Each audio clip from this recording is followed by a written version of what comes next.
Muchísimas gracias, Irene, por presentarnos tu proyecto y sobre todo por transmitirnos en este momento tu pasión para combatir un momento difícil en el que nos encontramos y también pues, por qué nos dedicamos muchas de las personas que estamos aquí a la comunicación científica.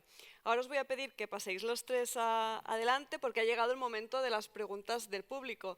Si tenéis cualquier cuestión, es que aunque sea una anécdota de cuéntame, Federico, cómo hacíais para untar la margarina por las mañanas en la tostada. También es válida. Y sobre todo, si tenéis curiosidades de cómo se ha rascado en estos proyectos el periodismo, cómo se ha buscado la manera de transmitir historias de otra manera, es el momento de preguntar.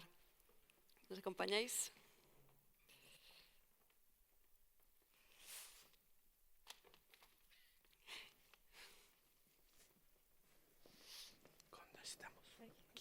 Donde queráis. Quizás rompo el hielo yo, ¿puedo, Verónica? ¿Puedo romper el hielo? Sí, puedes romper el hielo, sin problema. Yo también tengo preguntas, así que te voy a dejar porque también quiero hacerlo. Vale. Yo tenía una curiosidad. Entonces, aquí una cosa que me ha llamado la atención que tenéis todo en común es que habláis mucho en primera persona, ¿no? Que es algo que cuando tú aprendes periodismo es la primera cosa que te dicen, no lo hagas. Es decir, tú no existes, no existe, ¿no? Bueno, el yo y el nosotros no cuentan. Entonces, quería, nada, preguntaros una reflexión sobre esto. En este intento de llevar el periodismo un poco fuera, romper un poco las costuras de toda la vida, digamos, ¿no? E intentar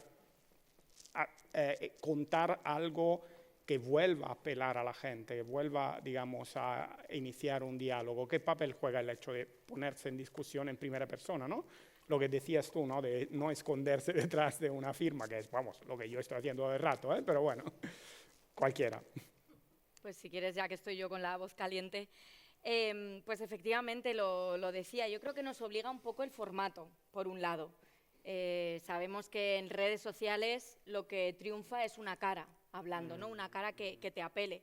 Y cada vez más lo que buscamos ya no es tanto incluso un medio en el que confías, sino una persona en la que confías, ¿no? Se sigue más a personas o a personalidades que a medios. Entonces nos vemos, por un lado, un poco obligados por ese formato, pero también creo que para comunicar temas tan complejos como el cambio climático, los datos se han quedado un poco obsoletos, ¿no? Porque, como decíamos, la comunidad científica ya lleva décadas intentando comunicarlo a través de un montón de evidencias científicas y no está calando. Entonces estamos intentando apelar un poco más a las emociones, a eso que nos hace conectar y reaccionar, ¿no? Justamente del último clip que hemos sacado de Estamos Muy Verdes, yo hablo de mi propia ecoansiedad, ¿no? Y de un mensaje que me dio mi madre y me daba un poco de vergüenza. Digo, estoy ahí en primerísimo plano contando mis conversaciones. Sin embargo, me ha escrito gente diciendo gracias, porque ahí es donde yo me siento apelado. No con, era sobre el tema de tener hijos con el cambio climático. Exacto, ¿no? era sobre la cuestión de las dudas sobre tener hijos o no en esta situación de cambio climático. Sí. Bueno, cambiamos los sentimientos por los datos un poco. Y bueno, en mi caso, más bien yo descubrí que ese era, digamos, casi una regla, un vicio desde el periodismo, porque mi formación no es como periodista. Yo estudié veterinaria, como les dije, y empecé a trabajar en radio y televisión, en periodismo de ciencia. Y recuerdo mucho de las primeras veces que entregué mis guiones, esa respuesta, ¿escribes en primera persona? Y yo ni siquiera me había percatado de que yo hacía eso. Yo empecé a escribir más que como quería, como podía. Y me di cuenta que esa era mi manera de narrar. Afortunadamente no me bloquearon eso que yo quería hacer. Y poco a poco fui descubriendo que eso funcionaba y que contribuía, ya en este caso de Pampa el Susto, ya no en los proyectos de televisión, en las discusiones que teníamos en el equipo de cómo hacerlo, sí daba otra perspectiva y otra forma de plantear cómo tener una conversación, en este caso con los testimonios, ¿no? O sea, digamos, estar hablando con Claudio, con epilepsia, la manera en la que muestro la historia, no hablo de él como si fuera un tercero que no conozco y que no me interesa en primera persona, sino das esa mirada desde tu perspectiva que realmente propone otra manera de narrar y que aporta al estilo del podcast, ¿no? Y además en vuestro podcast hacéis mucho esto, ¿no? Sí. De explicar vosotras qué estáis haciendo, cómo entráis en casa de exacto. las personas. ¿Qué ves al llegar? Claro, incluso historias personales, ¿no? La historia de la madre de Aleida que le cruje la rodilla, la rodilla, etc. Federico, no sé si querías... Me parece interesante esto que decía Irene de que estos nuevos formatos lo que hacen quizás es cambiar la forma en la que uno percibe, ¿no? Digo, uno no como espectador cuando lee o mira o escucha, da igual, una no ficción es muy distinto cuando escucha, lee o mira una ficción, ¿no? Te hablo puntualmente del caso del teatro, por ejemplo. O sea, uno puede, si tiene del otro lado a alguien que argumenta, uno puede estar de acuerdo o no con ese alguien. Ahora, cuando del otro lado tenemos una persona que nos cuenta su propia historia, que nos cuenta su experiencia, nos pone en un lugar de que ella está contando lo que le pasó. Entonces nosotros no podemos estar en desacuerdo con eso. Si es su experiencia, ¿desde dónde lo vamos a rebatir argumentativamente, ¿no?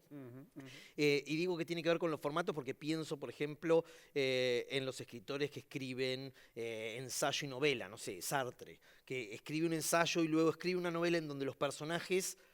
ciertos personajes piensan exactamente igual que el escritor, solo que uno puede discutir un ensayo, pero no va a discutir con un personaje de novela. O sea, ¿a quién se le ocurriría discutir con un personaje de novela, no?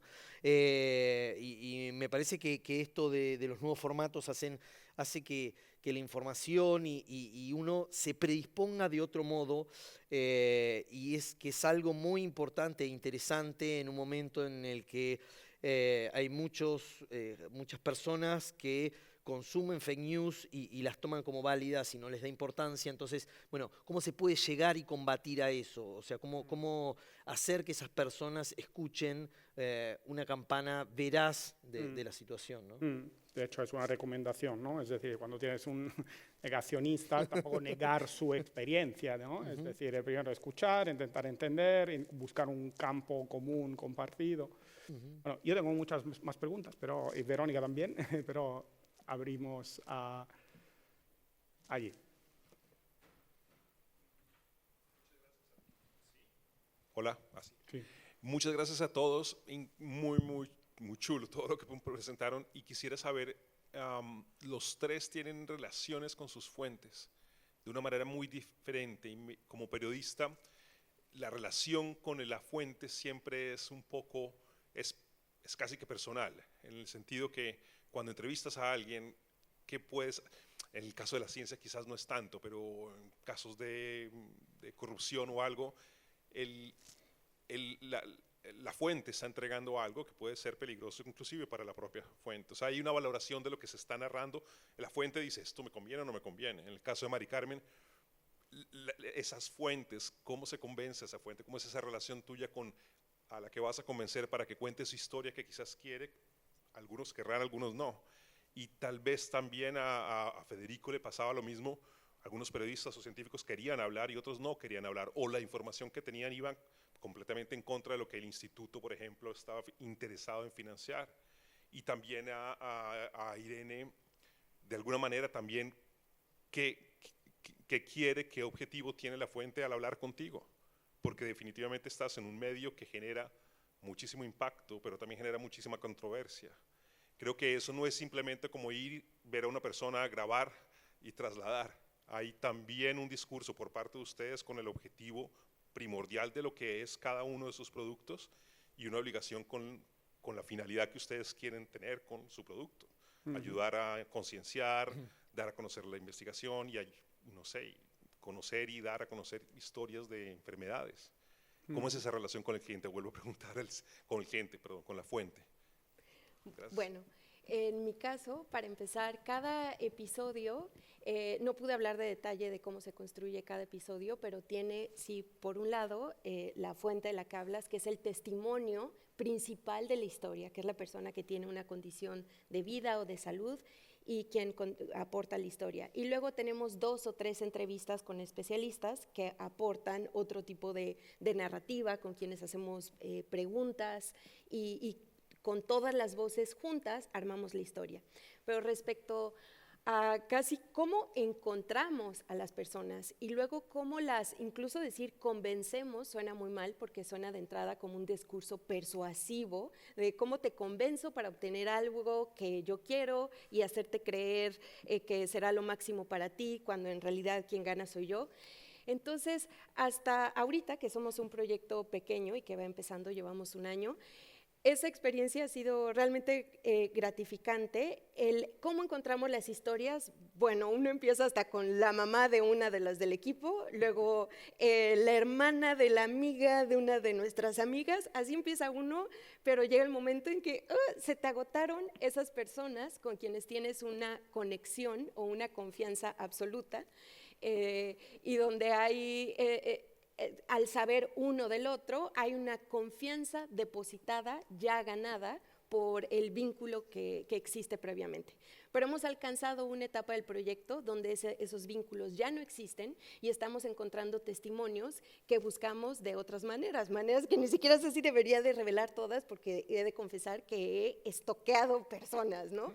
O sea, de encontrar así, por darles un ejemplo, ¿no? O sea, de que llegué a una charla de TED Talk sobre depresión y al estar leyendo los comentarios que hace la gente sobre depresión, entonces la gente se confiesa, comparte y dice cosas que dices, wow, esta chica que está comentando tiene una gran historia que le está dejando en el comentario y entonces yo la busco en su nombre, en el Facebook, en todo, no, conseguí al novio y con el novio la conseguí a ella, así una cosa espectacular y es una chica de un pueblo de Oaxaca, ¿no? Y entonces, bueno, ¿cómo sucede? Con largas conversaciones. Esa parte ha sido muy bonita, ¿no? De tienes que encontrar a la persona, tienes que darte el tiempo de contarle el proyecto, les permites que escuchen el podcast, historias similares, y ha surgido hasta ahorita algo maravilloso, que terminan verdaderamente deseosos de querer ser parte del proyecto. Y siempre damos la confianza de, incluso si el episodio está terminado, en ese punto final lo puedes escuchar y cambiar de opinión. Cambiar de opinión al grado de que podrías decir, ya no quiero que lo publiques o quiero que se eliminen ciertas partes. Eso solo con los testimonios, no con los especialistas que entrevistamos, ¿no? Entonces, ha sido construyendo este tipo de confianza y ya nos hemos topado con experiencias interesantes donde sí ha habido malentendidos sobre para qué es el podcast, cómo se va a usar y casi un cuestionamiento como de te voy a demandar si usas mi imagen, ay caray. Conforme crece el proyecto, los retos y lo que nosotros tenemos que aprender a controlar va evolucionando también y nos vamos preparando justo para eso, ¿no? Pero sí, la confianza se construye, la confianza tienes que merecértela y tienes que saber qué tienes que dar tú para merecerte esa confianza y ahí es donde ponemos el trabajo, ¿no? Bueno, muchas gracias por la pregunta. Yo creo que usted ponía primero un ejemplo que no se parece tanto al tipo de periodismo que hacemos ahora, ¿no? Yo incluso hablaría más de divulgación casi, porque obviamente no entrevistamos a nadie para ponerle contra las cuerdas. De alguna manera, nosotras buscamos proyectos que nos gustan, que creemos que están generando ese cambio y les hacemos casi un publi-reportaje, ¿no? Solo que nadie nos está pagando por ello y nadie nos está influyendo. Es una decisión que tomamos nosotras de forma libre editorialmente porque consideramos que es un buen proyecto.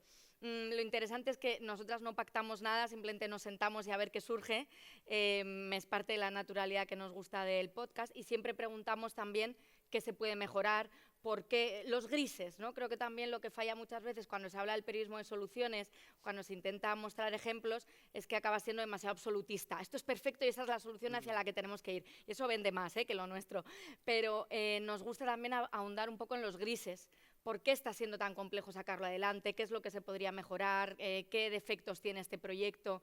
Y creo que eso es lo único que permanece un poco, ¿no?, de ese periodismo más clásico de intentar pues, bueno, pues ver todas las partes y poner más contra las cuerdas. Pero está claro que la relación es de confianza total y de un trato agradable y que nadie espera salir de allí pues, con algo publicado que luego les disguste, ¿no? Entonces sí que es verdad que es otro tipo de periodismo y otro marco.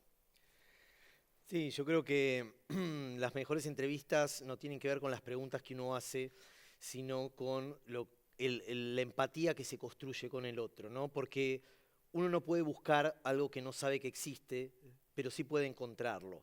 Y si hay alguien que no nos quiere decir algo, no los va a decir por más que nosotros preguntemos 5, 10 o 15 veces. Ahora, si nosotros le caemos bien por algún motivo o si ve que nosotros queremos, que no estamos haciendo eso porque estamos corriendo a buscar una palabra y entrecomillarla y sacarla en un titular, sino tratar de entender una situación, de entender una persona, de ver qué se puede hacer con ese problema. Quizás ese hombre, esa mujer nos digan algo que nunca le habían dicho a otro periodista, que nunca habían contado, porque no se habían sentido de manera cómoda con eso, ¿no? Y dicho lo cual, yo creo que después es esto que decía Irene, si alguien no quiere decir, uno no queda más que aceptarlo. Y sí me parece que la forma de conseguir eso es siendo muy sincero y muy explícito con el entrevistado y explicándole cuáles son los motivos que lo llevan a uno a hacer esa entrevista, pero no los motivos superficiales, sino los motivos íntimos, personales y que quizá ni siquiera nosotros sabemos en el momento en que se nos ocurre la historia, pero que si venimos después podemos empezar a establecer ciertas conexiones y que tienen que ver con cosas que pueden ser ridículas, humillantes, vergonzosas o sosas, pero que igual hay que exponerlas. Y que el otro después decida, ir con la verdad y decirle, yo quiero hacerlo esto. ¿Te interesa? Sí, buenísimo. Y si no, bueno, seguimos adelante. Venga, ¿más preguntas? Hay una ahí. Uy, un montón. Y dos ahí. Vale, perfecto. Hola. Bueno, primero gracias al Observatorio Percientex por traernos aquí y hacernos venir cada año. Y gracias a Mari Carmen, Federico e Irene por las aportaciones que habéis hecho. Principalmente hemos estado hablando del contenido, pero me interesa la audiencia. Es decir, aquí estamos todos convencidos, ¿no? Y generalmente pasa que en la ciencia, el periodismo científico, estamos en nuestra propia cámara de eco, pero bueno, salimos y no es así, ¿no? Entonces quería saber cómo vosotros veis o estáis encontrando si estáis yendo un poco más allá de los convencidos, ¿no? Porque a una obra de teatro, pues quien va es porque ya le gusta el tema y paga la entrada, ¿no? En el caso quizás de TikTok o así puede haber ahí un punto del algoritmo que te pueda llegar a un contenido que no esperas, pero cómo lo retienes, ¿no? Y lo mismo en el podcast. Yo ahora ya escuchándoos, bueno, ya os he seguido en redes, he seguido los podcasts y demás, pero cómo lo hacemos o cómo lo estáis haciendo para aquellos que no están convencidos, que tienen el no por delante y que no están aquí. Muchas gracias. Bueno, yo creo que si tuviéramos la respuesta a eso, nos llevaríamos el Nobel de comunicación, ¿no? Yo creo que ese está siendo el gran reto de la comunicación en general. Como decía, ¿no? Cada vez hay más evasión de noticias, cada vez hay menos ganas de encender la televisión incluso, y encima hablando de temas tan complejos que muchas veces pues, no son tan accesibles para la gente.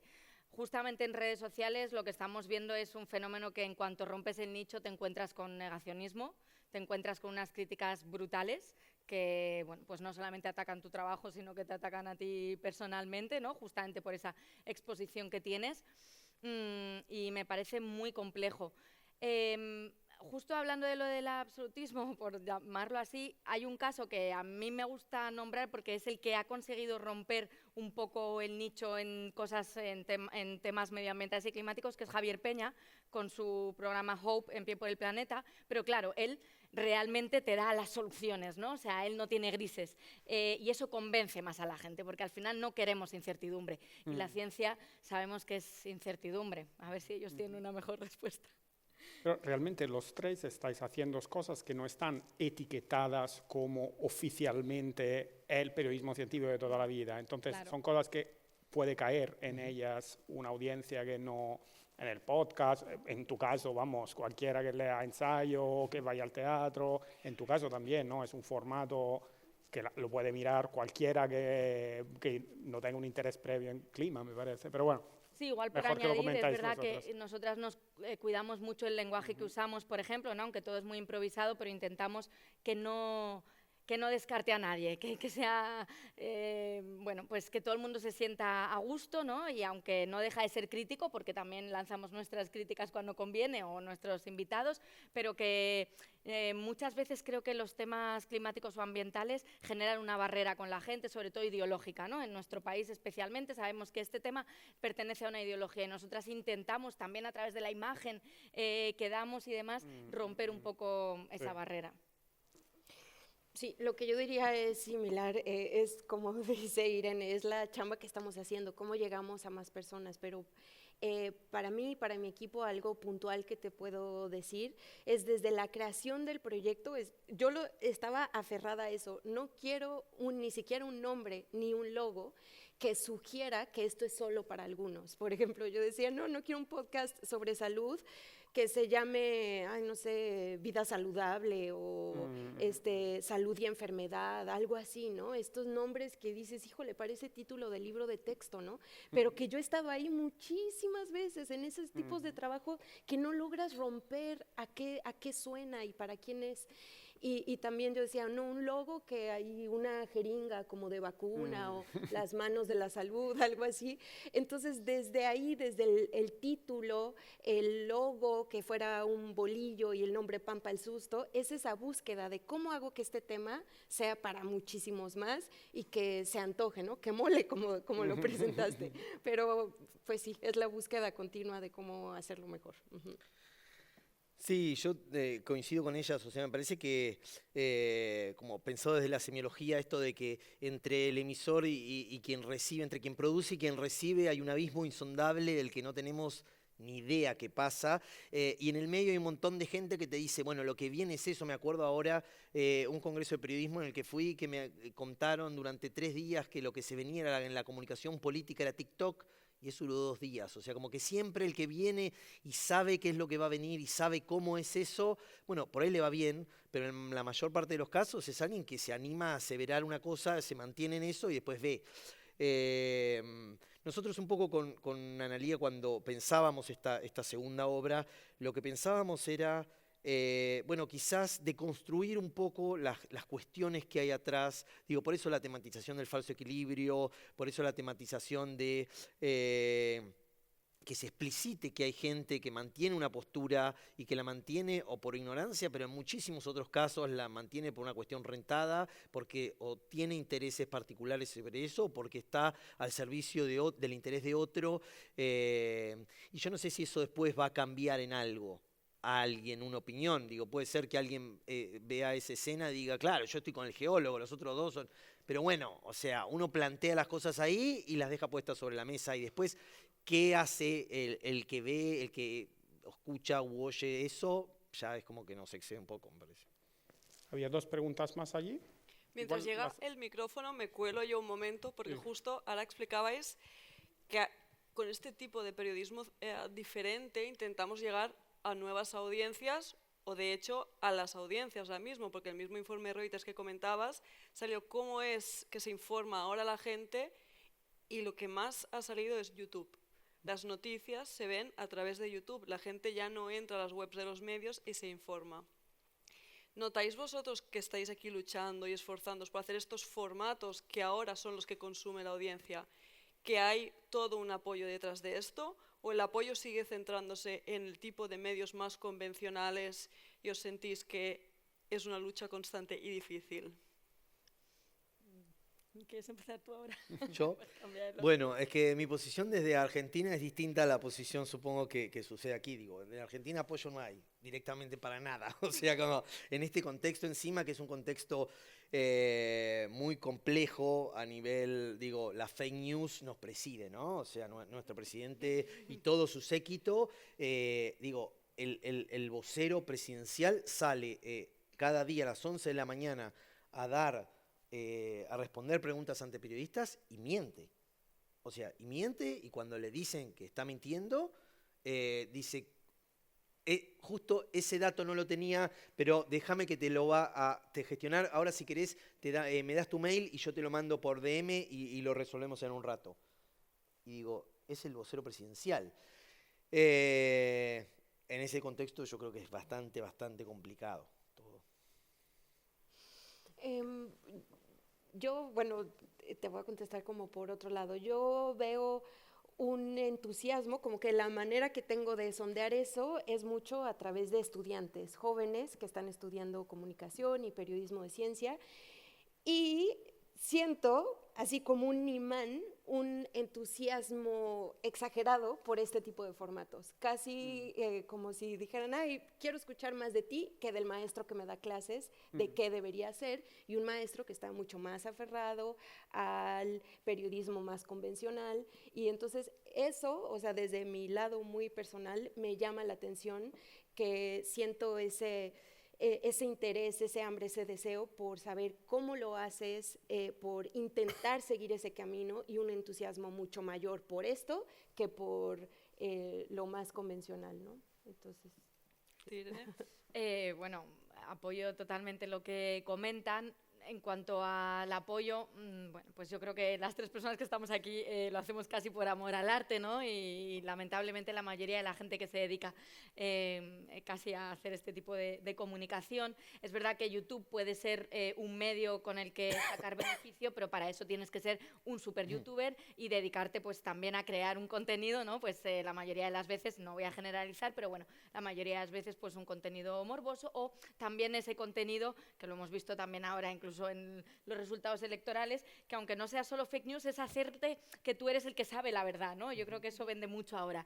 Yo soy el único que te va a decir la verdad, y todo el resto de la gente te engaña, y eso incluso está calando mucho por la ciencia. Lo comentaba Mari Carmen, ¿no? Todos los mitos y los bulos que antes se quedaban en la comidilla de las familias, y que ahora la persona que sale en estos programas a decirte yo soy el que tienes alternativa al... O sea, nos hemos convertido en el mainstream, ¿no? Como en lo que antes se quería derrocar, ¿no? Nos hemos convertido en el establishment, que no me salía la palabra, quienes seguimos muchas veces la ciencia más convencional. Yo también me he ido por los derroteros, pero para decirte que todavía los medios convencionales siguen teniendo fuerza en lo que es la población en general, pero efectivamente cada vez más estos formatos en los que no hay control tampoco, ¿no? El periodismo, aunque hagamos divulgación, se basaba en una ética, teníamos unos principios, ¿no? En principio, valga la redundancia, teníamos unos marcos en los que nos movíamos y respetábamos. A día de hoy todo ese mundo de YouTube se va de las manos, se descontrola, y ya no hay nadie que te asegure esa legitimidad de la información que estás recibiendo. Muchas gracias. Igual hacemos dos preguntas juntas, porque estamos un poco encima, ¿no? Por arriba del tiempo. ¿Vale? Sí. Bueno, primero que nada, gracias a los tres. Me ha gustado mucho la presentación. De los tres, el proyecto que más conozco es el de Mari Carmen, por Miquele, que conozco tu podcast, Mari Carmen. Entonces, y bueno, primero decirte que me encanta el título del podcast, porque soy mexicana y me apela a mí. Entonces, yo rápidamente lo que te quería preguntar es de las historias que has producido, ¿cuál historia de alguna forma te has descolocado? Como que ha sido difícil como entender porque no lo conocías, y bueno, te diste como el tiempo de decir, a ver, o con tu equipo, a ver, vamos a darnos un tiempo para entender un poco qué le pasa a esta persona y con quién hablamos y demás, y que de alguna forma fue difícil entenderla para ti, y eso significó, si yo no lo, o me cuesta a mí explicar, ya me toca a mí, es difícil para mí, ¿cómo lo explico a la gente? No sé si has tenido como un episodio que ha sido como un reto, porque a ti como científica te ha sido difícil entenderlo. Sí, bueno, cada episodio ha tenido un reto, pero así como me planteas la pregunta, el episodio más difícil para mí de narrar en ese sentido, sin duda, fue el de Claudio, este chico que tiene epilepsia y que no se medica por decisión propia, ¿no? ¿Por qué fue tan difícil? Porque es complicadísimo, por el ángulo que le veas, su decisión es equivocada, o sea, y además entre lo conoces y apenas lo aprecias como persona, lo quieres. Claudio además es el mejor amigo de mi hermano. Uy, te genera desesperación, te genera ansiedad, enojo, así de Claudio, obviamente deberías medicarte. Desde la perspectiva médica es evidente, y conoces su historia y lo escuchas y te vas dando cuenta desde la parte científica y todo esto, uy, esto está mal, uy, estás equivocado, esto que dices no es cierto, Claudio, o sea, todo esto, ¿no? Y por otro lado, es respirar y decir, escucha su historia, esto es cómo lo experimenta él, esta es su religión, estas son sus creencias. Yo no me voy a poner aquí a cuestionar la validez de la religión que él practica, ¿no? Y entonces, en la parte narrativa, porque además en ese episodio entrevisto al hermano que nos aporta lo difícil que es para una familia tener a alguien que tiene epilepsia en la familia y que no se medica, y que eso significa una convulsión en cualquier momento y que con el riesgo de golpearse y morir con los golpes o morir atropellado, porque además ha tenido una serie de episodios verdaderamente peligrosos, ¿no? Y entonces el reto de esa historia es cómo encuentro ese balance donde respeto a Claudio y no lo dejo ni como una mala persona, ni como un desconsiderado con los demás, mucho menos como un menso que no entiende nada, porque además menso no es para nada. ¿Cómo lo respeto y a la vez cómo dejo ver que desde la perspectiva médica su decisión no sería para nada apoyada? Y también cómo reflejo el otro lado de la historia, que es la familia de Claudio, que vive una ansiedad, una angustia y un dolor tremendo desde hace 15 años. Y, híjole, ¿cómo encuentras todos esos ingredientes? Ya compartiéndoles, yo recibí mensajes hasta del papá, ¿no? Y esta parte que el papá tiene la esperanza, que esto cambie su decisión, y también es la expectativa equivocada. Pero bueno, fue un proceso bien interesante. Y bueno, ya aquí compartiendo, yo tengo una noticia de hace como un mes, Claudio empezó a medicarse. Sí, inició la medicación después de un episodio increíblemente peligroso donde casi se muere por un accidente en la calle. Entonces, pero bueno, eso no es una consecuencia de hacer pan para susto, eso es darme créditos equivocados, y jamás me propuse que después de hacer el episodio él quisiera medicarse. Yo le di las entrevistas completas del especialista, las quiso escuchar, sí se quedó así, se quedó medio mareado después de todo este proceso, pero bueno, sí fue un episodio bien, bien complicado de contar, y quería que todo quedara en su justa proporción, ¿no? Que se mostraran los intereses y las perspectivas de todos los involucrados. Y bueno, ya dirán ustedes si se logró. Venga, Ultimísima última pregunta, que vamos sí, ya muy justos de tiempo. Hola, mi pregunta también era relacionada con lo que acaba de explicar Mari Carmen, a nivel ético, porque nosotras trabajamos también con comunicación de la salud, y al hablar con pacientes, si dejáis un poco la ética aparte, justo te iba a preguntar por este caso, en el sentido de igual no sea lo más responsable o no te atribuyes esa responsabilidad, sacar un testimonio de una persona que no se está medicando porque le lleva algo bueno, igual puede inspirar a otra persona en el mal sentido a decir, pues igual lo quiero probar. Me refiero, al elegir el testimonio, decir si lo publicáis o no, ¿hay esa ética o lo dejas al margen y simplemente das voz al paciente, sea bueno o malo lo que explique? Y luego, aprovecho y hago otra pregunta para Irene,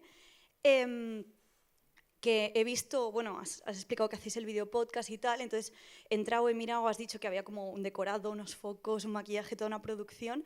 Entonces lo primero que me he preguntado, bueno, contéstalo si quieres y tal, pero es, ¿esto quién lo paga? Porque claro, toda esta producción no es tan sencillo de encontrar una financiación, o si lo gestionáis vosotras mismas o cómo lo estáis haciendo. Y ya, perdón, una última, ya sé que es pregunta trampa porque estoy haciendo tres, perdón.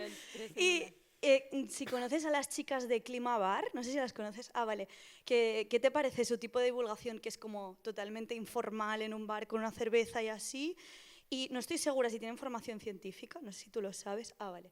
Una es bióloga y la otra vale. Marketing. Comunicadora. Vale. O sea, de marketing, sí, publicidad. Bueno, y la pregunta va un poco, entonces me rompe un poco la pregunta, pero igualmente, ¿piensas que solo personas con formación científica deberían hablar de esto, de cambio climático, o que cualquier persona solo por el hecho de hablarlo así, aunque sea el hecho de que se traslade a una conversación de bar súper informal, ya es bueno que se hable de esto en este contexto?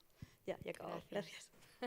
Bueno, hay muchas preguntas, igual Irene, Vale, si quieres empiezo empezar rápido. tú, después. Sí, las conozco, de hecho he coincidido con ellas en varias cosas y bueno, les tengo mucho respeto porque creo que lo mismo, han conseguido romper una barrera, ¿no? Y han conseguido llegar a sitios donde no se había llegado antes. Esto es como con Greta Thunberg, te puede gustar luego o no, puedes comprar todo el paquete o no, pero tienes que valorar y apreciar lo que han conseguido, ¿no? Que es llegar a mucha gente que el resto no hemos conseguido, así que yo por eso chapó. Luego sé que, pues eso, quizás por ejemplo, el hecho de que ahora participen en el intermedio, que están ahí, no sé si es tanto su formato, ¿no? Hay gente que me dice, mi madre mismo dice, pues es que yo no sé ni qué dicen, no les entiendo. Y mira que está ya curtida en el tema. Entonces creo que están muy bien para ese formato en concreto y lo hacen genial. Es verdad que a veces pues igual se columpian en alguna cosa un poco y por eso también reciben crítica, pero perfecto no es nadie, más cuando tienes tanta exposición. Así que bueno, yo creo que si hay más como ellas, pues bienvenida sea. ¿Qué más me has preguntado? A ver. ¿Cómo se financia esto? Ya te he dicho nada, por amor al arte total, o sea, de nuestro bolsillo, pero sí que como mencioné, por eso he metido también antes la cuña Good for Good, que es una productora, ellos apuestan por este programa y dicen, venga, vamos a intentarlo, nos gusta mucho la idea y estamos intentando ver si conseguimos financiación, pues ya no que nos repercuta a nosotras, que bueno, pues ya está, pero sí para ellos y sobre todo para poder darle continuidad al programa, ¿no? Por ahora hemos terminado justo esta semana o la pasada, sacamos el último episodio de la primera temporada y ahora estamos en el limbo porque, bueno, pues queremos todos seguir apostando porque el feedback que hemos recibido es súper positivo de gente como Miquele, ¿no? Y por eso estamos aquí hoy, pero falta financiación, efectivamente, y no siempre se puede seguir. Y no solamente porque no podamos seguir, sino porque creo que tampoco está bien, o sea, que sigamos perpetuando un modelo en el que siempre trabajamos de gratis, ¿no? Hablando de salud mental. Pregunta ética y luego tenemos que cerrar, desafortunadamente. Sí, y bueno, de tu pregunta, no, definitivamente tomo responsabilidad de que quede claro que desde una perspectiva médica es inadecuada la decisión de Claudio, pero no anulo lo que quiere decir Claudio, cuál es su perspectiva y cómo lo vive él. Y no lo muestro ni ridiculizándolo ni juzgándolo, sino con absoluto respeto, dejando claro la evidencia y la clarísima recomendación médica. Y creo que es muy interesante esta parte de invitar a la familia, porque también te puedes empatizar con sus familiares de lo mal que lo están pasando y que por lo tanto quizás tú tienes una ideología en que no te quieres medicar, pero te pones en su piel y cómo se puede sentir tu familia y entonces tomar otras decisiones. Creo que añadir estas voces es muy interesante. Sí. Muy bien, pues esto es todo. Esto es todo, cerramos. Muchas gracias. Buenas noches. Así. Tengo pines. Los pins. Los pines io quiero uno. Ya me reservo. Los pines de Pan para el Susto. Muchas gracias. Gracias, Miquele.